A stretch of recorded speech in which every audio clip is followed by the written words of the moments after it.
राधे राधे।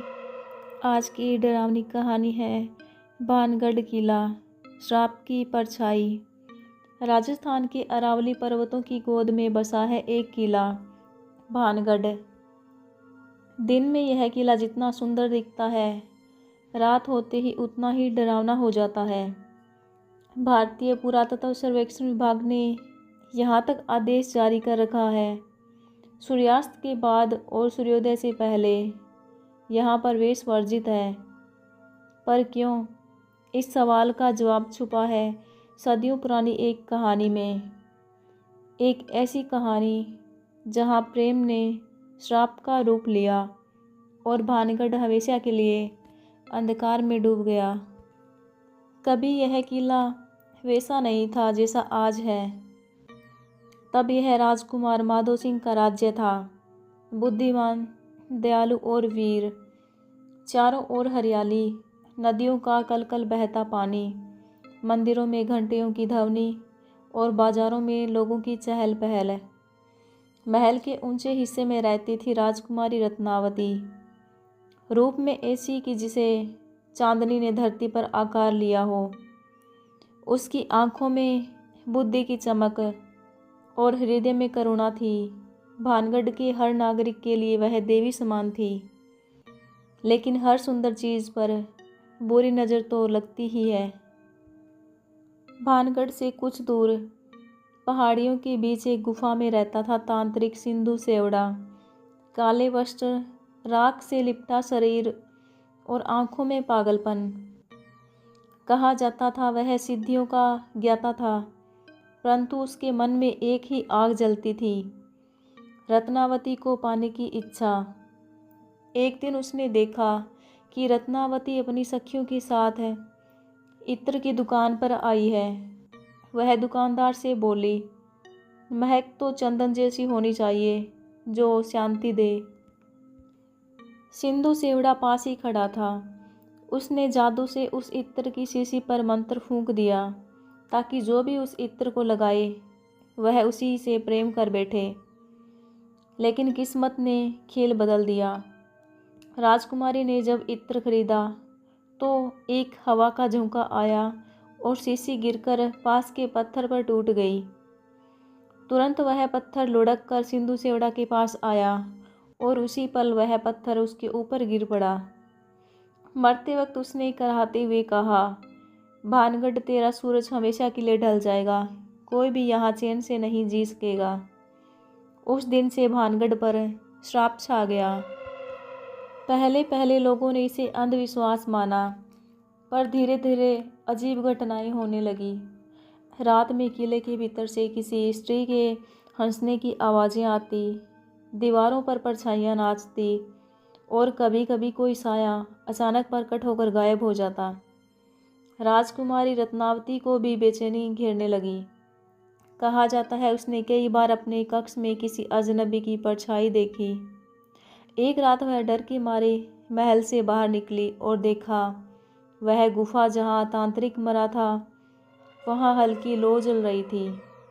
अगले दिन वह कहीं गायब हो गई।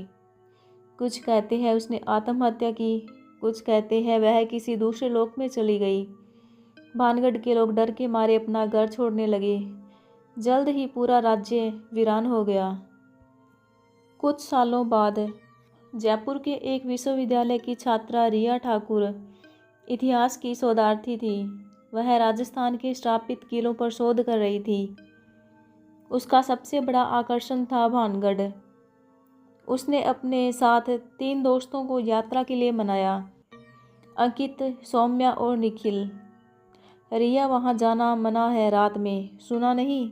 अंकित बोला। इतिहास डर से नहीं बनता, खोज से बनता है, रिया ने मुस्कुराते हुए कहा। उन्होंने तय किया कि वे दिन में किला देखेंगे और रात को वहाँ ठहरेंगे। यही उनके रिसर्च का हिस्सा था। दिन में किला शांत और सुंदर था। टूटी दीवारें, झरने, मंदिरों के खंडर और हवा में एक अजीब सी गंध। रिया ने नोट्स बनाए, तस्वीरें ली। सौम्या बोली, यहाँ कुछ अलग सा एहसास है, जैसे कोई हमें देख रहा हो। रिया मुस्कुराई। वो इतिहास है सौम्या। हर पत्थर में एक कहानी छिपी है। शाम को जब सूरज ढलने लगा तो चौकीदार आया और बोला, बिटिया सूरज डूबने से पहले निकल जाओ, नहीं तो यहाँ रात को कुछ भी हो सकता है। पर रिया ने कहा, हम यहीं रुकेंगे, हमें सच जानना है। चौकीदार ने बस इतना कहा, फिर जो होगा उसकी जिम्मेदारी तुम्हारी खुद की होगी। जैसे ही अंधेरा फैला, हवा ठंडी होने लगी। किला जैसे सांस लेने लगा। हर कोने से फुसफुसाहटें आने लगी। अचानक निखिल ने कहा, किसी ने मेरा नाम पुकारा। रिया, तुमने सुना? रिया ने सुना पर कुछ नहीं बोली। वह एक मंदिर के पास गई जहाँ दीवार पर पुरानी लिपि में कुछ लिखा था। वह पढ़ने लगी, जो भी यहाँ सत्य की खोज करेगा वह अंधकार में विलीन होगा। अचानक पीछे से किसी ने धीरे से कहा, रुक जाओ रत्नावती। रिया पलटी, कोई नहीं था, लेकिन हवा में किसी स्त्री की हंसी गूंज उठी। वही हंसी जो सदियों पहले तांत्रिक ने सुनी थी। रात के 12 बजे किले के भीतर दियों जैसी रोशनी जलने लगी। रिया ने देखा कि महल की ऊपरी मंजिल पर एक स्त्री खड़ी है, पीले वस्त्र, खुले बाल और आंखों में पीड़ा। कौन हो तुम? रिया ने पूछा। मैं रत्नावती हूँ। मेरा राज्य, मेरा जीवन सब नष्ट कर दिया उस श्राप ने। मैं तुम्हारा श्राप खत्म करना चाहती हूँ, तो मेरी अधूरी कहानी सुनो। रत्नावती ने बताया कि उसकी आत्मा तब तक मुक्त नहीं हो सकती जब तक कोई सच्चे मन से भानगढ़ के इतिहास को दुनिया के सामने न लाए। सच्चाई यह थी कि उसने आत्महत्या नहीं की थी, बल्कि तांत्रिक के श्राप से बचने के लिए उसने अपनी आत्मा को सवे किले में बांध दिया था, ताकि वह किसी और को हानि न पहुंचा सके। जैसे जैसे रिया उसकी कहानी लिखती गई, किले की दीवारें कांपने लगी। हवा से आवाज़ आई, श्राप को तोड़ना आसान नहीं है। अचानक धरती हिलने लगी और सिंधु सेवड़ा की आत्मा प्रकट हुई। काले धुएं के बीच से लाल आंखें और भयानक हंसी। तुम इंसानों को इतिहास से क्या चाहिए? जो सोया है उसे सोने दो। इतिहास सच से डरता नहीं, झूठ से मरता है। रिया चिल्लाई। उसने अपने लैपटॉप पर लिखा, भानगढ़ श्रापित नहीं बल्कि एक स्त्री की बलिदान की कहानी है। अचानक किला शांत हो गया। रत्नावती की आत्मा मुस्कुराई, अब मेरा अंत नहीं, मुक्ति है।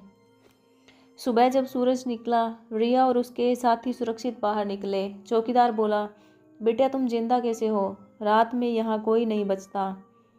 रिया मुस्कुराई, क्योंकि मैंने श्राप नहीं कहानी सुनी थी। उसने अपने शोध पत्र का नाम रखा था भानगढ़, श्राप या स्त्री का प्रतिकार।